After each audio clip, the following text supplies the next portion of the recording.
Bismillahirrahmanirrahim. Assalamualaikum warahmatullahi wabarakatuh. Selamat malam yang saya hormati Bapak dosen Pak Riyad Syahara SIMT. Perkenalkan, nama saya Marsani, salah satu mahasiswa Bapak di kelas pemrograman web 2 kelas IF 404 PJJ Informatika Universitas Siber Asia.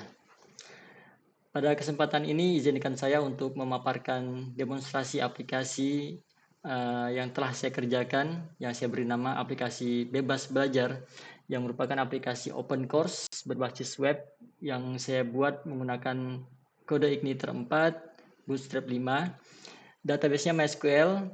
Selama proses pengerjaan, codingnya saya menggunakan text editor Visual Studio Code. Sebagai pendahuluan, Bebas Belajar adalah aplikasi web edukasi berbasis open course yang menyediakan konten belajar multimedia seperti artikel, e-book, audio, video, dan juga sebenarnya ada link YouTube.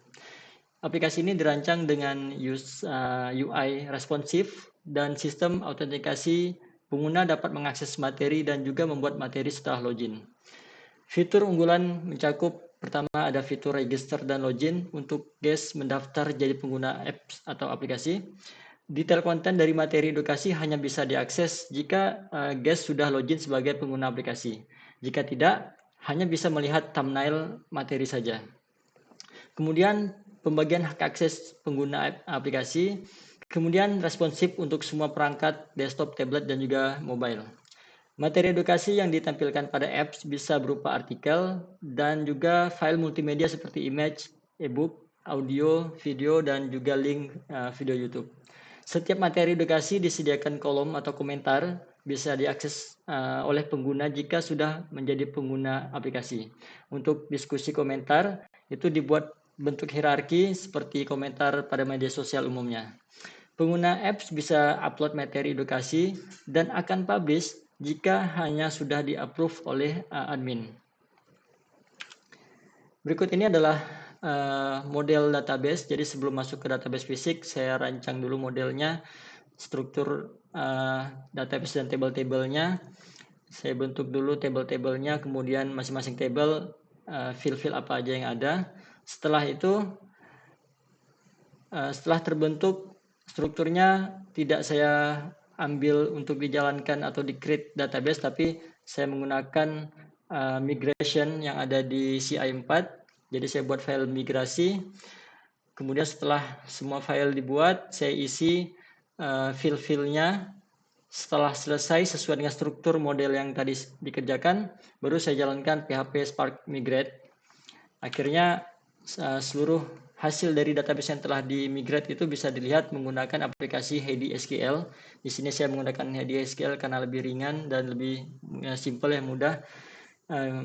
Salah satu tujuannya juga bisa melakukan pengolahan data dan juga akhirnya nanti kita bisa melakukan ekspor database. Setelah file hasil ekspor database ini saya import di hosting. Ini adalah database yang telah dimasukkan ke hosting. Nah, selain database, ini juga ada file-file source code-nya yang telah saya upload ke hosting.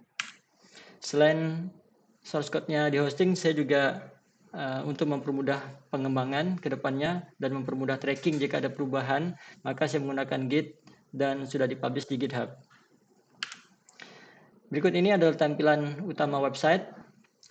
Responsif memiliki layout, ada top header-nya, kemudian ada header slide, kemudian ada di body-nya itu berisi daftar course yang tersedia, kemudian paling bawah itu ada footer atau copyright.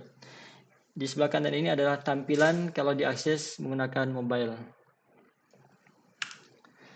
Baik, untuk demonstrasi saya akan lakukan langsung dengan mengakses website tersebut di alamat https bebasbelajarmarsanik.com. Baik, berikut ini adalah aplikasi yang setelah saya akses di alamat bebasbelajar.marsanik.com. Ini adalah tampilan home-nya, terdiri dari top, di paling atas ada search dan sudah berfungsi. Kalau misalnya kita cari Android, hanya muncul course Android. Kemudian kalau kita belum login, di sebelah atas kanan itu ada menu login dan register. Jika kita klik salah satu course untuk melihat course tersebut, karena belum login akan dimintai login terlebih dahulu. Jika tidak punya akun, maka kita bisa melakukan pendaftaran. Tapi di sini untuk menghemat waktu saya tidak mencontohkan proses register dan loginnya, tapi saya akan langsung saja menggunakan akun yang sudah ada. Saya akan menggunakan akun user biasa, member.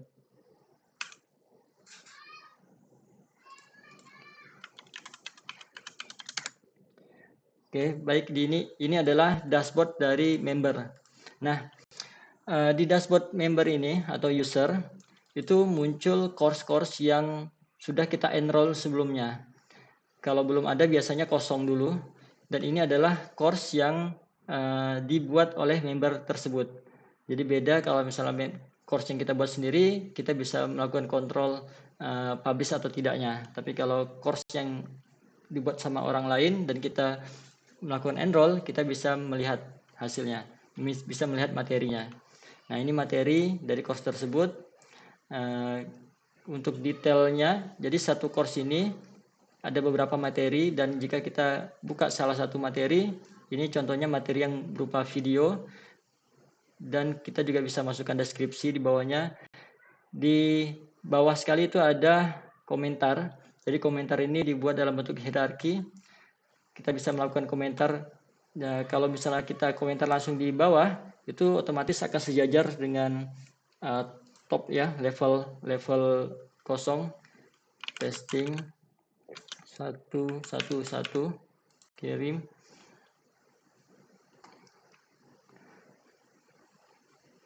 Oke, ini masuk paling bawah. Nah, tapi kalau misalnya kita balas di salah satu, misalnya saya mau balas yang 1, 2, 3, otomatis kolom komentar itu pindah ke komentar yang akan kita balas, atau misalnya di sini kita balas, jadi otomatis akan pindah. Tes balas, kirim. Oke, otomatis akan masuk ke level di dalam komentar yang kita balas. Jadi otomatis seperti itu. Jadi ini akan berpindah-pindah sesuai tempat yang kita akan balas. Oke, itu contoh komentar, dan kita bisa coba buka di home, itu ada daftar course yang lain. Misalnya kita mau ambil, karena kita belum enroll, jadi kita diharuskan untuk enroll terlebih dahulu. Klik enroll.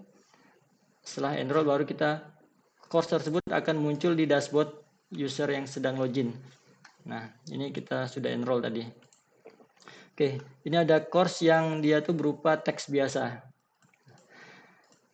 Baik, saya akan coba login. Sebelum saya login dengan admin, saya mau coba membuat satu course. Kita buat course yang lain.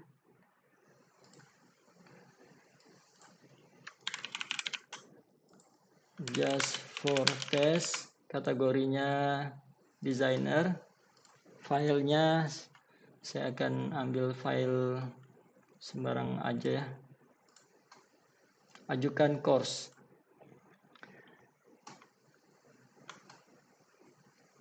Karena ini loginnya sebagai user biasa, ketika user biasa atau member ingin membuat course baru, maka itu perlu approval dari admin. Nah, di sini ada statusnya menunggu persetujuan, belum dipublish.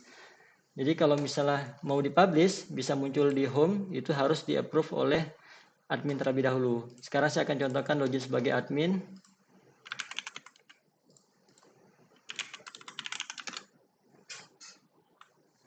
Dan di dashboard admin, ini muncul semua course-course yang dibuat sama orang lain juga. Kalau dibuat sama orang lain, kita bisa melakukan kontrol persetujuan dan publish-nya. Dan ini sortingnya by yang terakhir ya, course yang terakhir diajukan. Nah, contohnya saya coba menyetujui course yang tadi barusan dibuat. Oh, bukan yang ini ya, sorry. Ini saya setujui yang for beginner. Kemudian kita sebelum balik ke user biasa, saya mau mencontohkan dulu. Di sini ada hak akses untuk daftar course, kita bisa hapus, bisa edit. Ini hanya muncul di admin, jadi pembatasannya hanya di admin.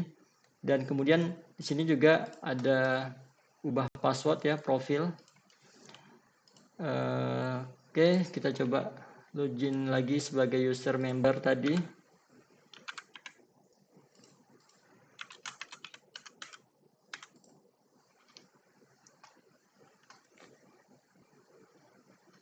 Nah, yang for beginner tadi sudah di approve, sudah disetujui. Nah, kita bisa melakukan publish atau tidaknya saja.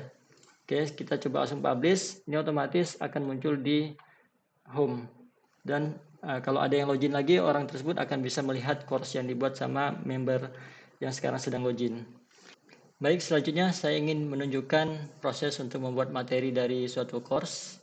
Di halaman course saya ini kita masuk aja ke salah satu course. Ini detailnya sudah ada beberapa materi, artikel, ini bisa PDF atau bisa file gambar. Ini link YouTube. Kita coba tambah satu materi. Kita kasih judul new material. Kita kasih YouTube misalnya. Kalau kita klik YouTube di sini muncul link YouTube. Kalau misalnya kita kasih audio atau kasih gambar atau ebook, ini muncullah file. Tapi kalau kita artikel aja, ini kita bisa langsung masukkan di sini aja. Tapi untuk masing-masing semua tipe ini, tetap kita bisa ngasih deskripsi. Contohnya kasih YouTube. Di YouTube ini tetap kita bisa kasih deskripsi. Oke, untuk menghemat waktu saya cuma kasih contoh artikel aja. Upload, otomatis akan nambah di course tersebut. Ini ada notifikasi sukses.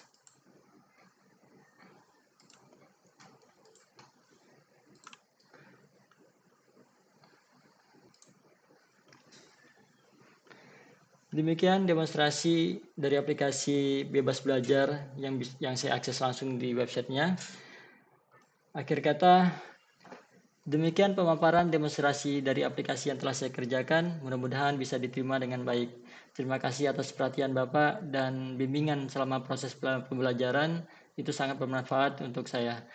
Sekali lagi terima kasih. Wassalamualaikum warahmatullahi wabarakatuh.